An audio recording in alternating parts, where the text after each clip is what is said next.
Shalom para murid Kristus yang dikasihi Tuhan. Mari saat ini kita bersama-sama merenungkan satu bagian firman Tuhan yang diambil dari Pengkhotbah pasal 4 ayat 9 sampai 10 dengan tema persahabatan dalam pelayanan. Saudara, ada sebuah pepatah yang mengatakan jika ingin cepat berjalanlah sendirian, tetapi jika ingin jauh berjalanlah bersama. Saudara, saya berpikir pepatah ini ada betulnya juga. Walaupun memang ada yang mengatakan sendiri itu nggak ribet. Urus saja diri sendiri, nggak usah susah-susah memperhatikan orang lain. Jadi ya lebih sat-set, kalau jalan bisa cepat. Beda kalau sama orang lain. Kalau kita bareng satu teman saja, kita seperti memperhatikan bukan hanya diri sendiri, tetapi teman kita juga. Kalau ada kenapa-napa dengan dia, sedangkan kita masih dalam kondisi oke-oke saja, kita nggak bisa tetap jalan. Kita harus melambat, bahkan mungkin perlu berhenti, walau sejenak. Tetapi saudara, apa yang dikatakan Pengkhotbah pasal 4 ayat 9-10? Berdua lebih baik daripada seorang diri, karena mereka menerima upah yang baik dalam jerih payah mereka. Karena kalau mereka jatuh, yang seorang mengangkat temannya, tetapi wahai orang yang jatuh, yang tidak mempunyai orang lain untuk mengangkatnya. Saudara, di sini firman Tuhan menasihati kita untuk menyadari bahwa kita perlu rekan. Alasannya jelas. Pertama, rekan dapat menjadi partner untuk sama-sama berjuang mencapai tujuan. Dan ketika dalam perjuangan itu ada yang lemah, maka yang lain hadir untuk menguatkan. Dan tentu saja bukan kebetulan kalau dalam sejarah Alkitab ada kisah rekanan yang melaluinya Tuhan bekerja. Sebut saja Musa dan Harun, Yosua dan Kaleb, Daud dan Yonatan, Paulus dan Silas.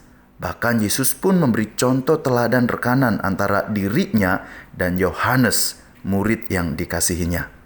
Saudara, mungkin ada di antara kita yang mengatakan, saya tuh biasa kerja sendirian, Pak. Kalau sama orang lain ribet. Persis seperti apa yang Pak Andreas katakan di awal.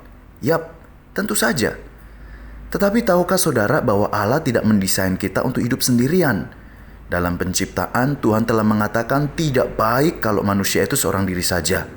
Saudara, ini bukan saja berbicara tentang hal pernikahan, tetapi ini berbicara kebutuhan manusia untuk menjalani hidup secara rekanan dengan sesamanya. Kalau seorang diri mau secepat apa, jika satu titik kita mengalami kelelahan atau luka, tidak ada seorang pun yang membantu kita. Ini justru akan menghambat perjalanan menuju pada tujuan. Saudara, dalam konteks pelayanan, rekan yang dengannya kita dapat berjalan bersama saya sebut sebagai spiritual partner. Spiritual partner ini bisa dari pelayanan yang sama, bisa juga dari lintas pelayanan.